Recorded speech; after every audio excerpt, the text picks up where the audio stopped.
Sure. Good morning, everyone. It's interesting. I start thinking, well, which ones have we not done yet? Which ones should we do again? So it's kind of fun for me. What I was thinking of this morning is something we've actually done before, but it's been a while, and I'm thinking it's different now, right? You know, the idea that I'd like you to give some thought to this morning is who walks into the room with you? You're not walking into the room anymore, right? Not into the physical room. So who's walking into the room with you when you walk into the Zoom room for your interactions with the people you love, with your patients, with your colleagues? So the virtual room, I guess, is what it is. And the idea is, can I stop for a moment and I'm not actually looking around to see who else is walking into the Zoom room with me virtually or who's in my house that might be looking at the computer with me, but rather who am I right now? Who am I bringing to this interaction? What's going on here?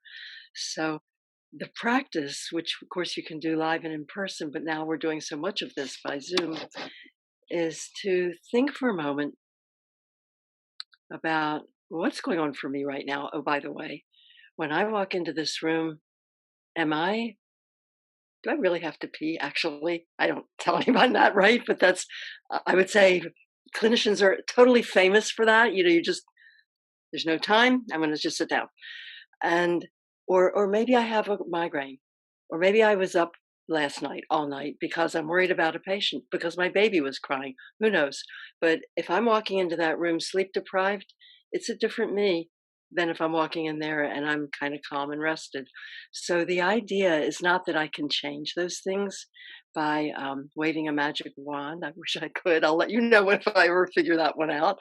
But can I at least notice what the heck's happening so that I can adjust for it a little bit? It might be simply, I'm actually feeling a little bit irritable because of all that, and I need to be aware of it a little more on my radar so that I can respond to what's happening in front of me with a little bit more of an open view. So when I check in on myself as I'm walking into the room, I'm checking in on my body, which I just talked about, and my heart and my mind. So, heart is my shorthand for my emotions. And it's not a bad idea to realize if my emotions are kind of triggered or engaged in some way. Same as if I have a headache, same as if I have a stomach ache. Um, if I'm feeling worried, which is one of the flavors of fear, if I'm feeling anxious, if I'm feeling irritated, a flavor of anger, nice if I can be aware of it. It may have nothing to do with the person I'm about to talk to, but just like my migraine headache, it may be affecting kind of what comes out of my mouth next. So I think you're probably getting the idea. The idea is, can I notice what's going on with me? And literally, who's walking into the room with me? And the third one, the mental scan, I always thought that was sort of interesting because my mind, I've got a really great monkey mind that jumps around and does lots of different things. So I'm not trying to capture all of the thoughts in my mind. I would probably go nuts if I tried. But I love it when someone framed it this way. Can I notice what stories or narratives I have about the interaction I'm about to engage in? For example, if I'm seeing in my Zoom session one of my best friends, maybe I have a narrative. Oh, this is my wonderful friend. They're going to be so happy and they're going to tell me all about their kids. That might be nothing about for them about what's going on in their lives right now. So I've got assumptions about what's going to happen in the interaction. If it's a patient who's normally really, really irritable and complains all the time, that's my story. I don't know what they're going to feel like or be like today. So helpful if I can notice what my stories are before I walk into the room too. So I realize I'm talking nonstop and I'm going to continue talking nonstop for a minute or two and then I'm going to walk you through it. But I feel like this is something you can do very rapidly. You can do it in a few seconds. I just need to talk for a little while to tell you what I'm talking about. And then I'll ask you to do it. So the idea is I'm going to check in on my own body, heart, and mind or body, emotions, and stories. And then as I begin the interaction, I begin to see someone, then I'm going to check in on theirs as best I can. Understanding, of course, we all know this. I cannot be in someone else's body, heart, and mind. Don't know. That alone is a really helpful thing. I don't know what's going on with them, even if I've interacted with them 20 times. I don't know what's happening with them right now today. don't know. So as I go into the interaction, and this is interesting to say this to you guys as clinicians, you know a lot probably about if it's a patient, about the person you're interacting with, unless they're brand new to you, or even then you've got their chart. You probably really have a lot of background about them. But I would say it's really important to see if you can be aware of that, hold it in one hand, and in the other hand say, don't know. I want to just at least kind of look a little bit, just go, wonder what's happening. Be a little bit curious. And even without asking the question, go, wonder what's happening in their bodies right now. I wonder what's happening. I think they're nauseous, but maybe they're not right now. Maybe something else is dominant. I think that they're worried about something. Maybe they're really angry or afraid. But can I kind of little bit of that scan of what possible emotions might be happening? And um, I love this one. It's the thing I think we rarely think, or maybe you guys do. I rarely think to do it, but it's so important.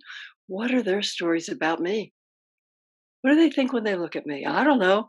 Maybe they go, "Oh my God, there's that little old lady's coming in my room, and she wants to talk about religion," which probably is not the case. So they're making an assumption about me.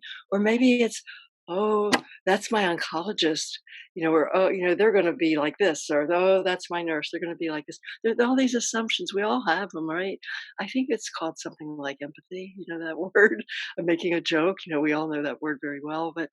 Um, Empathy is a gift. It helps us kind of get it, how someone else is doing.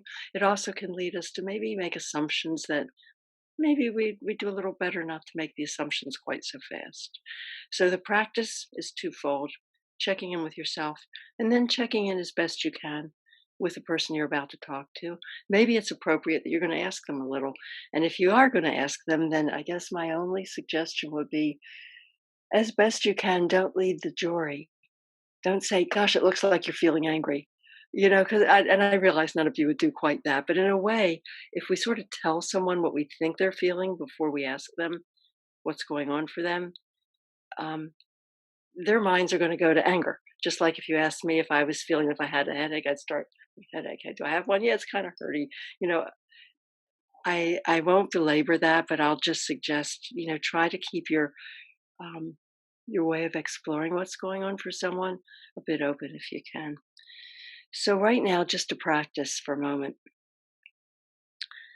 and it is just practice. Obviously, this is something you would do live while you're doing it.